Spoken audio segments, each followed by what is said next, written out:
welcome to another episode of Lost in the 80s. I'm your host, Bretman. And I'm Johnny B. And I'm K-Rod, sitting in with these fine fellas. Thanks for joining us once again, K-Rod. We appreciate you. Yeah, Thanks for having me. Hey, by the way, I want to really say you look awesome. I'm festive. I'm saluting 'em. We're getting ready for 4th of July coming up, and I'm like, let's be a little festive. That's right. That's right. America. You got it. America. Yeah. Yeah, I'm looking forward to, well, I personally won't be, I'll be traveling on the 4th of July, but I've already had my 4th, and it was excellent. Went and saw Journey. Nice. The 4th of July festival, and it was incredible. So, but no matter where you awesome. are, remember, you can still Rock in America. That's true. Night Ranger taught us that. There you go. That's more 80s stuff, kids. Well, I think we've got a great topic today. We were talking about what we were going to do this week, and I always laughed at the 80s because it was such a big era for us and everything. And by the way, when I say I laughed at the 80s, I mean, I laugh because I think it's funny, but at the same time, I love these songs we're going to be talking about today. Oh, yeah. Because, every bad boy's got a soft side, as the old commercial used to say.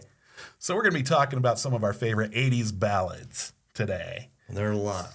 And there's a lot to choose from. I think if you were in a band, you had to have at least one ballad on your album. That was just a deal with the record company regardless. Well, and the crazy thing is that, you look at all these really, really hard bands, and they put out some of the most incredible love ballads that anybody's ever put out. I mean, these are some of the best, period.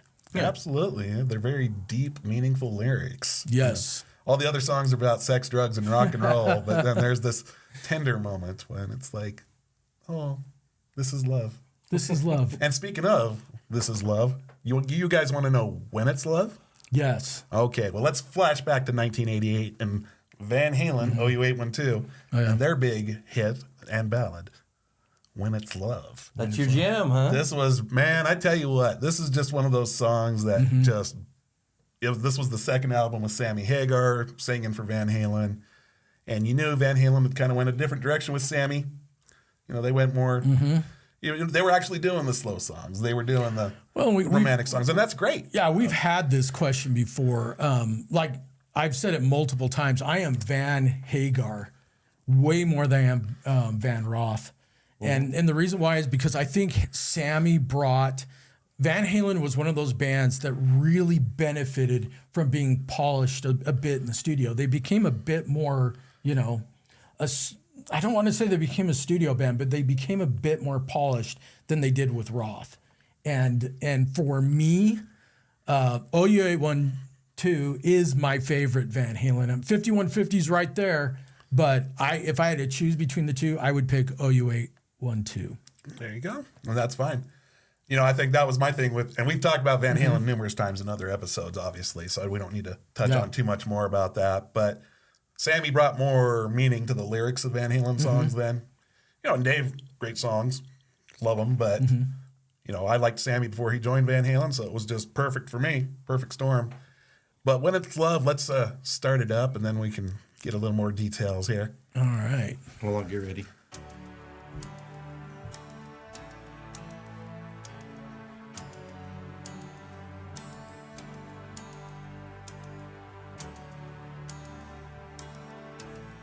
That doesn't just want to make you just sit back and relax a little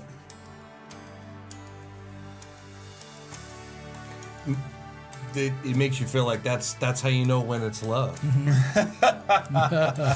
But so many, a lot of the songs started using a lot of keyboard in a lot of the intros and a lot of their songs, a lot of piano. We'll get to that in a little while. Absolutely. But this is fantastic. Eddie was such a great pianist too. That's what people don't know, and I think he had a chance to shine with Van Hagar more on the keyboards than he did with Roth. Well, and this is this transition is great.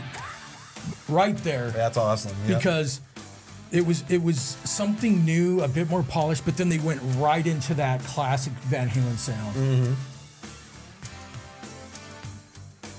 I think Sammy's vocals allowed them to do songs like this a little more than... Yeah. Everybody's looking for something. Something to fill in the holes. Yeah. You know, this song might be relatively generic in the lyrics as far as, because everybody's looking for something. Everyone's lonely. But when we all meet that somebody, that's the question right here. Yeah. You know, how do you know? I thought they harmonized really well, too. I thought their melodies were fantastic. Oh, yeah. Those guys, their voices just mix so perfectly. Yeah. And I don't know if you guys agree with me on this, but I always felt there was a little bit of conflict with Roth.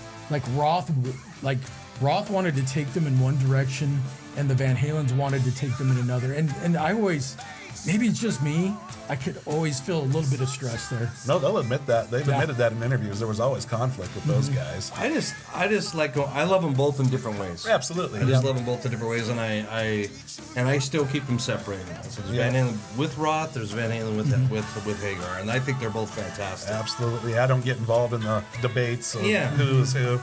You know, everyone's got a favorite, but it's like, okay, here we are, nearly 40 years later, still talking about it. Like, Here's the thing. Say they're both great. We still all had all of their tapes and CDs, both of them.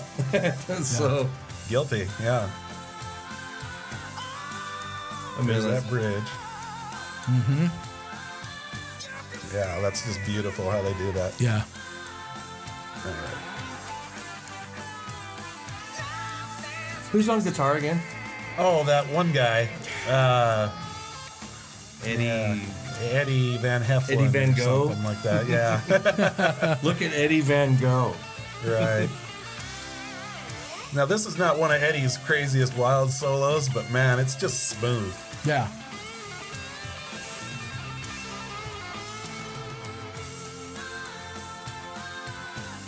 Yeah, this song just, man, it just moves me. I can tell you what, man, like, we always talk about where we were when we first heard it, right? Yeah. So, I was so mad because the week before we go camping, MTV is getting ready to announce, hey, we're going to play the new single from Van Halen. I'm going to be camping. You know, we didn't have cell phones back then. So I'm like, I'm not going to hear the song. I'm not going to be able to see the video on MTV. So we're camping, and we just happened to decide our last day of camping, we're going to go into Jackson Hole. We get a hotel room, turn on MTV, and just in time, I caught the debut of the video on MTV. Nice. That is a true fan. That is a true fan. Where you're I was so happy. And when the song's done, I think we should talk about the video too. Oh, absolutely. Because the video was a definite evolution too from what had been from Van Halen to this video. Right. You know, a lot. You know, it was a deeper video. Oh yeah, the video totally went along with the song. Well, and I think that we can say, like, for a lot of Van Halen fans, when Roth left, he was, you know, when they had their fallout, who's going to take care of our band? Who's going to take care of our band? And Sammy stepped in, you're like, they're going to be all right. They're going to be just fine. And they were. Right. It's like I said, it's just different. I mean, fun fact, back in like 77 when Van Halen was first getting signed with Warner Brothers, they wanted Sammy Hagar to be the singer of Van Halen. Really? Yeah. Now that's not something Sammy said. That was just actually like just in the deep bios I've discovered as I've researched my Van Halen stuff over the years. But so just imagine the course of Van Halen had he started with him originally. But I mean, he was already successful with Montrose and doing his solo stuff. But I think Van Halen needed Roth. That was their platform for those all those albums, man. Boy, and they hit the go-go, and they influenced so many 80s metal bands. But man, what a good choice. Boom. Thank you. Yeah.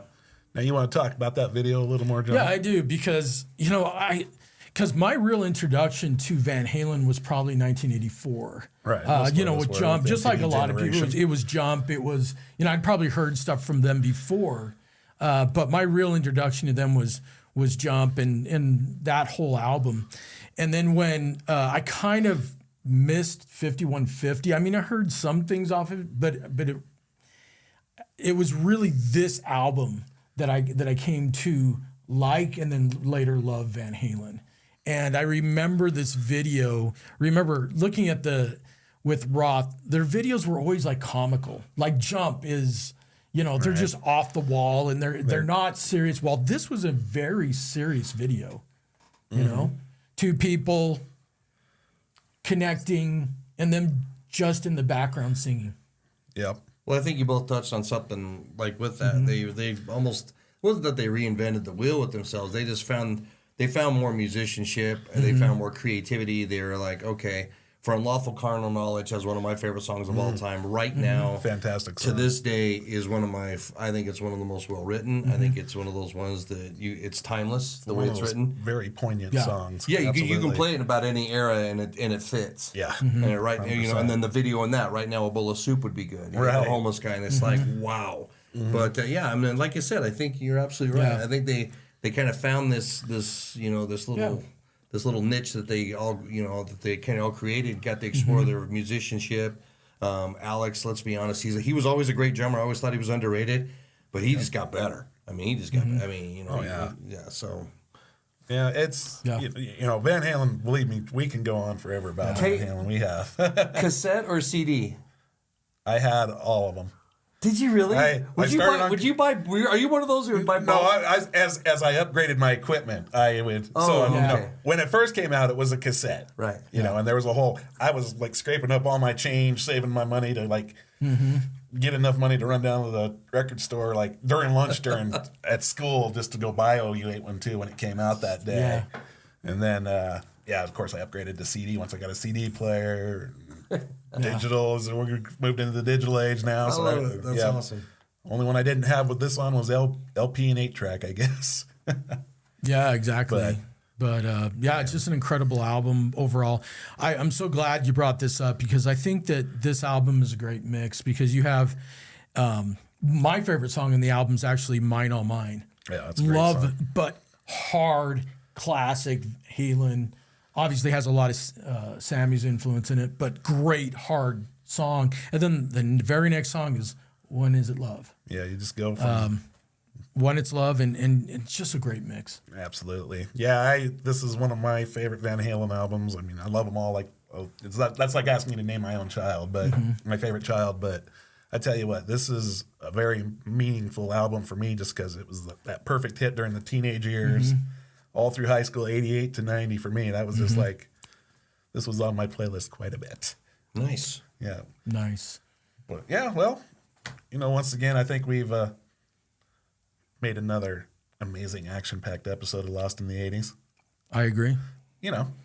So I guess we'll wrap this up. It's always hard saying goodbye. Yeah, so we hope that you've enjoyed this episode. I'm Johnny B. I'm Bretman. K-Rod sitting in. And just remember, if you need to know when it's love, listen to Van Halen.